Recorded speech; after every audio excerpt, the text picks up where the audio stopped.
It seems pretty obvious that in this game there's going to be a lot of running the ball. Obviously, the Ravens run the ball a lot, and the Tennessee Titans have had great success running the ball all year, with Derrick Henry being the leading rusher. I think we saw just last game that the New England Patriots really had trouble stopping Henry, even though they only gave up 14 points. Without a doubt, Henry was able to run on them.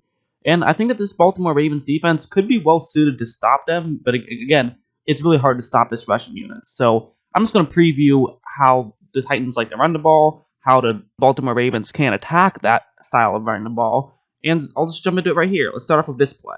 So first, what Tennessee is going to do is they're going to have their center and their right guard just double team that interior lineman right over there, and they're also going to have A.J. Brown just block another chief in the area. That's not really too important.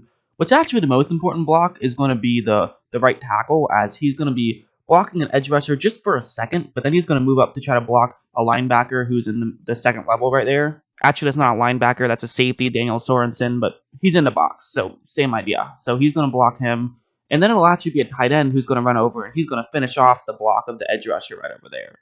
That's the way that this blocking concept is going to work. It's actually really unique because after the ball is snapped, you look at the right tackle, does a good job of just sort of pushing the edge rusher a little bit out of the way, and now moving up to block the linebacker.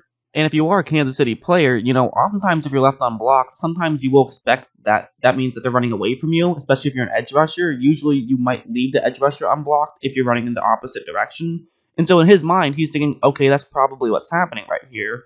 But he's not getting left unblocked because there's a tight end over there who's going to block him. And so because of that, when Henry does cut to the right side of the screen, he is just easily able to get through that hole, and that's just too easy for him. And not just that, but because he is so big, he falls forward, picks up another several yards, and it's a solid run. And that's really what makes the Tennessee Titans offense so difficult to stop, is it's not like there's a ton of 50-yard rushes. Well, there are some big runs, and we'll get to that in a second. What really makes it so difficult is just those medium runs always seem to go for 5-6 yards, and it's so hard to stop an offense that can do that. And one of the things that really makes them effective is something like this, where what they're going to do, very simple, just all one-on-one blocks, which is a bit interesting. I mean, for one reason that they're doing this is because they have only 5 offensive linemen who are going to be blocking. There's no tight ends or fullbacks in the game, so it's just going to be 5 offensive linemen running out to block 5 Kansas City players. And like I said, some teams do earlier, there is going to be an edge rusher on the right side of the screen who is unblocked. Then for Henry, he can simply just run around like that and try to get through a hole. And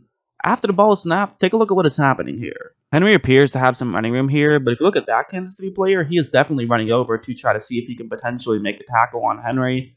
But the problem with that is that Henry's just such a difficult guy to bring down. Not only is he fast enough to run through those holes, but even when you do make contact like that, he still falls forward for 7 yards. I mean, that's the kind of thing where it's like with a lighter back, sometimes you can make a tackle instantly and they only gain 1 or 2 yards. But with Henry, he seemingly falls forward, and he can fall a long way forward too because of how tall he is. I've been talking about it all season. I mean, I'm sure I've driven half you guys crazy of how much I talk about it, but Henry is just such a unique back and that he really can do everything. And that's what they're going up against. That's why the Tennessee Titans will have a lot of just one-on-one matchups. They don't have a ton of double teams because they don't have to. Because even if someone does win their one-on-one matchup on the defensive side and are able to get in position to make a tackle, unless you're in a great position to make a tackle, which you usually won't be, Henry can still just sort of run forward and fall for 5 yards. And one thing you can't do when you're going up against Derrick Henry is beat yourself. I mean, obviously that seems like, okay, yeah, obviously you can't beat yourself when you go up against anybody. But especially against Derrick Henry, he can eat you alive if you do that. And this play is a good example where that's the blocking concept. Again, all one-on-one matchups.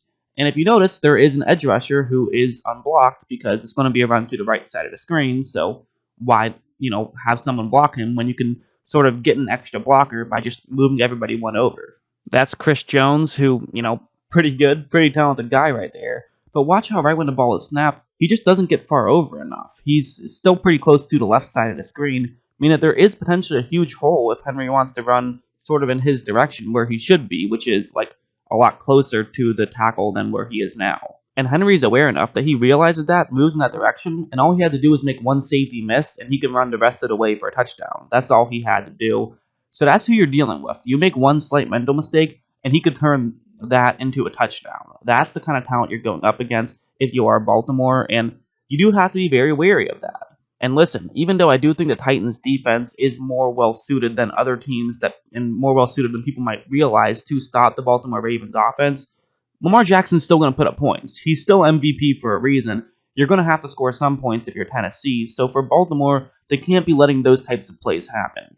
But that being said, I do think this Baltimore Ravens run defense is pretty good, and I think they're especially pretty good when it comes to stopping one-on-one matchups. I think that's where they really thrive, actually. So this situation might not be terrible for Baltimore after all. And just like how I think the Titans defense might be kind of built to stop the Ravens offense, well, I think the Ravens defense might be kind of built to stop Derrick Henry in a way. Like on this play, what's going to happen is that they're going to have a wide receiver and a fullback, Kyle Juszczyk, both got to block those two Ravens right there. And then they're going to actually have a double team with that Baltimore player, which might seem a little bit unusual. But the reason why they're having a straight up double team there is because they're going to pull their right guard over to block that Baltimore Raven. And hopefully, because of the double team, you can push the defensive lineman out of the way. And if everyone else could just make their blocks, this could be a solid run. But one thing you'll notice is that look at Jalen Ferguson and what he's going to do against Kyle Juszczyk. I know some people might say, well, that's a fullback, but trust me, Kyle Juszczyk is not just a fullback. He's a great blocker, but even so, Ferguson is doing a great job on him. So now the guard who is pulling over, he's going to say, well, okay, now I see that Juszczyk is in trouble. I'm just going to run over and block him, which isn't ideal, but the bright side is that now you can at least get him out of the way and it won't be a loss of yards, which is what his mindset is here. However, this now means for safety Chuck Clark, he has an opportunity to run in and make a tackle, and that's what he's going to do. So just because of that one-on-one matchup, that allowed Clark to step in, and Ferguson even helped him out in making that tackle. So good job by both of those guys, and that's what they can do. I mean, if you get multiple Ravens in the area against Derrick Henry, he's not going to be able to go anywhere. I know Derrick Henry's a big guy, but you have two defenders on him, more often than not, he's going to go down immediately.